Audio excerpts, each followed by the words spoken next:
Thank you, Osama. Amandeep Gill, who is joined here virtually from New York. Experts in the field of ensuring digital empowerment who have been here today, and participants from all across the country who have joined us today in this consultation. First and foremost, I would like to congratulate Osama and his entire team for having taken this agenda forward, not only for this event today, but for the last 20 years. I have been witness to the way Digital Empowerment Foundation has been ensuring that the gains of digital technologies, the gains of internet, the gains of e-governance reaches the last mile and ensures that we are able to empower citizens, we are able to empower small businesses, and we are able to ensure that everyone benefits from the digital economy. So that's really commendable. And as we move forward in the present age, and as we have in India, we have, like I mentioned, that we have implemented a lot of digital platforms, digital projects at scale, which have been done in such a way that the common man uses it. It's not that when we create digital products, it should not result in digital divide. And while a lot of effort has been made in order to ensure that we connect more and more people, whether through Bharat Broadband Network, whether through 4G and 5G now coming, we always take pride in that in India, 874 million people are connected to the internet. They are able to access services. But when we take that number, at the same time, we are also conscious of the fact that not only we have the largest number of people who are connected to the internet, but we also have the largest number of people who are not connected to the internet. That number is also 500 million, much more than the populations of many countries. So how do we ensure that when we take e-services, when we take online services, everyone is connected? And that's the mantra behind leave no one behind, leave no voice behind, the theme of this consultation today. So to ensure that, we have taken several measures in the last few years. Like when the e-governance journey began, along with that, the digital inclusion was part of the agenda. So we began with the vision of having 100,000 common service centers.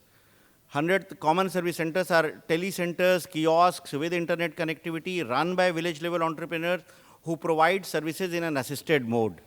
So we have these CSCs which have now expanded to almost 550,000 centers across the length and breadth of the country. And these centers are offering all kinds of services, private services, business services, to citizens. They can book their train tickets, they can ask for rations, they can get information about public schemes, they can apply for jobs, they can get access to scholarships, pensions. Every entitlement which is there is made available through common service centers. The second most important aspect when we look at a country of our size and complexity is that we not only have to have e-services, but we have to have e-services in all Indian languages. We are a complex country with as many as 22 official languages. So the endeavor has been that whenever we build up a service, it should be available in all Indian languages. And for that, whether we look at Umang, whether we look at DigiLocker, whether we look at any service which have been available for services, for citizens, they are available in all Indian languages. And to further take this journey forward, we also have implementing a project called Bhashini. What Bhashini does is that it allows seamless translation of from one Indian language to the other and ensures that one is able to access service in their own mother tongue. And now taking the same thing forward, now our teams, the tech teams which are working on it, the researchers from various IITs, IIITs, ISS, they have also come up with voice-enabled internet, which allows people to access services through the voice command. And on the Umang app, in English and Hindi, one can go and say that, hey Umang, मुझे ration card कैसे मिल सकता है? या मेरे driving licence का status क्या है? मैं पासपोर्ट के लिए कहाँ अप्लाई करूँ? So these queries can be asked on the Umang platform on a voice mode, and you can get the replies back in the voice mode. We also did a very interesting POC, which has not been rolled out for citizens, proof of concept, wherein we integrated the Bhashini APIs with the WhatsApp and also with the ChatGPT. ChatGPT has become the flavor of the season. I saw a banner outside also. So therein what it does is that it allows citizens, so Deepak is smiling because he has seen that demo once. So what it does is that on a WhatsApp interface, you can put a query in the language of your choice, and you can get the answer on that. So like, I'll just give you a demo. For example, if I ask on this about any public scheme, Osama, which scheme would you like to ask for? Jan Dhan Yojana. Come, just give a voice note here. Just record a voice note saying that कि Jan Dhan योजना के बारे में मुझे बताइए. जनधन योजना के बारे में मुझे बताइए। ठीक है, तो Osama has asked the bot about Jandan Yojana. So what the Bhashni API will do is that it will translate what he asked into text first. It has heard you, it has translated it.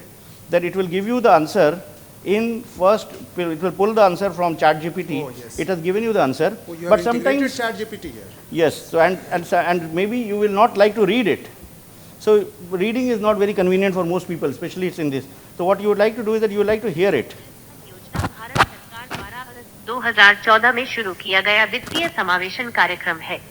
इस योजना का प्राथमिक उद्देश्य समाज के सभी वर्गों, विशेष रूप से गरीबों और बैंकिंग सेवाओं से वंचित लोगों को बैंकिंग, बीमा, पेंशन, ऋण और अन्य सेवाओं जैसी वित्तीय सेवाएं प्रदान करना है।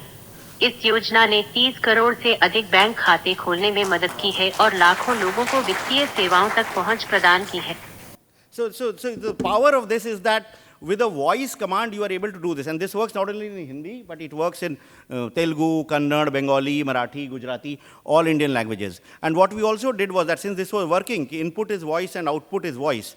So we also tried using it with a feature phone and a toll-free number, so that those people who do not have a smartphone, can they put the same query with voice on a feature phone number, and the back-end systems, computers, software, algorithms, they will translate the text, the voice input into a query that can be run, and the answer comes in, and the user listens to it in voice. So this is like these technologies, AI, ChatGPT, will ultimately empower all people. And if we are able to integrate that with all the services that we offer, then only we'll be able to say that yes, each one and everyone across India, the length or whichever language they speak is connected.